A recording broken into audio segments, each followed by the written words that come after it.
Hi, I'm Michael Whalen, and this is the Artist Expansion Podcast. Happy New Year.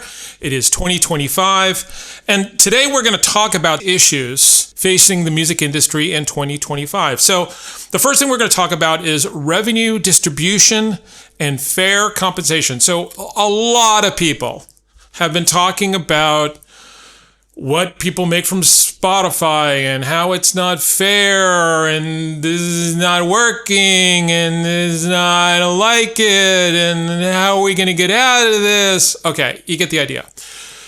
So the bottom line is it's not fair. Like what's being offered isn't fair compensation per stream for artists. It's not. However, it is a completely different paradigm than I'm going to sell you this CD for $12, $15, $20, whatever. And now I'm going to somehow validate my effort with this sale. And the problem is that most artists are conflating the old economy of like the 1980s and 1990s with the new economy of streaming. The problem is that you can't use the sale of a CD against a single play of a single song from a single album. Frankly, I think the thing that's going to happen is that artists are going to move away from looking at Spotify as like the be-all, end-all, and they're going to create their own platforms. And so whether that is creating a Patreon or creating, some other kind of subscription-based system, I think what's going to happen is that artists are going to say, okay, well, these companies are clearly not interested in me and my career, so I'm going to take care of it myself. Google is not in the music business. They are in the technology business. They are in the data business. Spotify is not a music company. They are a data company. Facebook is really, really not a music company. They are a data company. So I think it is way past time for us musicians to start getting smart about what are our expectations and really what can we hope that these platforms will be paying us for content that they really take for granted. Obviously, the second thing is artificial intelligence. Okay, so I will post with this video a blog that I wrote talking about how to use artificial intelligence as a tool and not be thinking about it as the thing that's going to come along and essentially change your career. I mean, look at like the biggest people in music right now. They're not worrying about being replaced by artificial intelligence. What they're doing is they're just pushing the walls out and they're saying, okay, well, I'm just going to go have my career now. Bye-bye. So if you're thinking that AI is going to come and replace you, then you need to be thinking, am I doing the best music that I possibly can?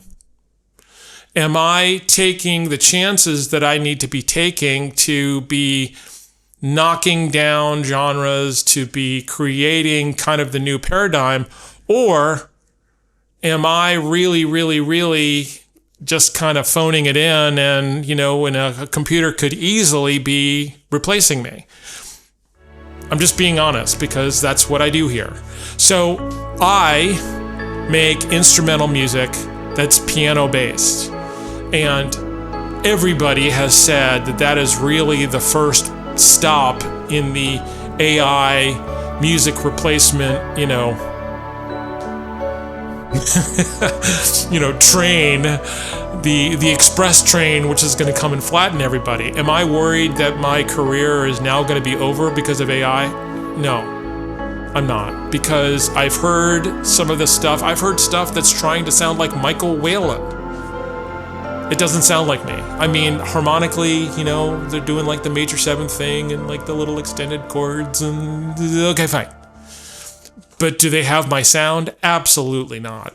My fans are interested a actual human being who is feeling and thinking and having experiences, is creating music, which is coming from that place.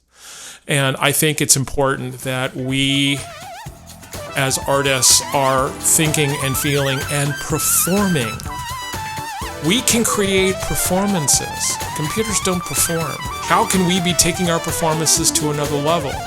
Use AI as a tool. How can it be helping your productivity? How can it be helping how you express yourself? Stop being so afraid of AI. Learn about what the limitations of AI are. Learn about where things are going to go with AI. Learn about how it may be affecting your business and your career directly. It's probably a lot different than you think it is. And so being afraid of being afraid is, I understand that's sort of like the natural way of the world and stuff and whatever. Cut that out. Cut it out. So like if I was coaching you, if you were one of my clients at Artist Expansion, I would tell you, cut it out.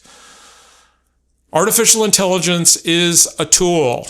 So is artificial intelligence coming to redo how everything is done? Yeah, I think it's going to be a paradigm shift.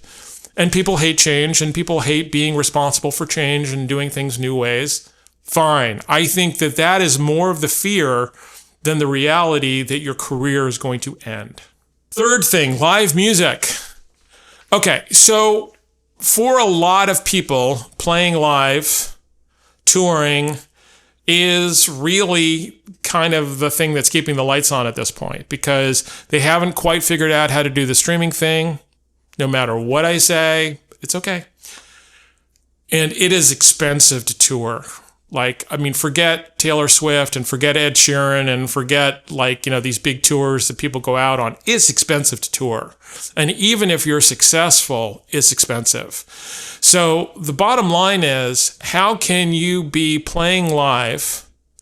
How can you be selling tickets and keep the cost per ticket livable, achievable for your fans? And how can you be making money?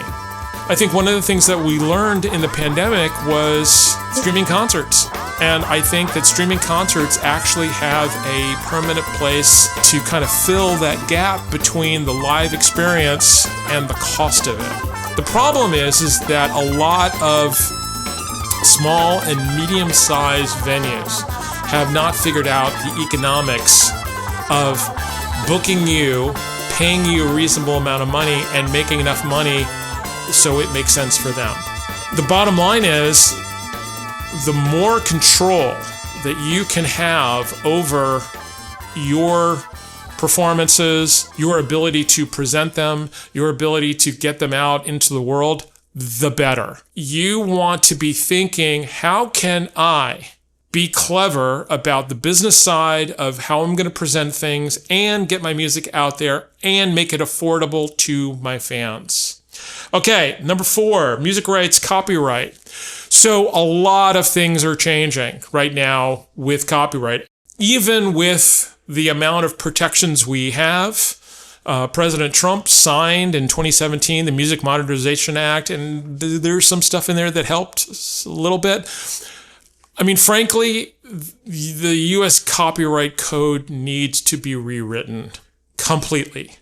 And I have been saying this. I have testified in front of Congress. I have spoken on this. I have written about this a lot. And there is a big push to get some protections for copyrights. And I'm a little worried about the closeness of this administration with people like Elon Musk and some of the other technology companies, because the technology companies do not want these protections for creators. So do I think that there's going to be a deal made? I sure hope so. I wanted to kind of start the year with this podcast and sort of start the conversation, because I'll probably be doing single episodes of the podcast about at least 2 or 3 of these issues, absolutely positively. Also coming up, starting to have interviews. Ooh. And I'm really excited about some of the people that I'm talking to and what's coming up soon. So I'll be announcing that. So thank you so much.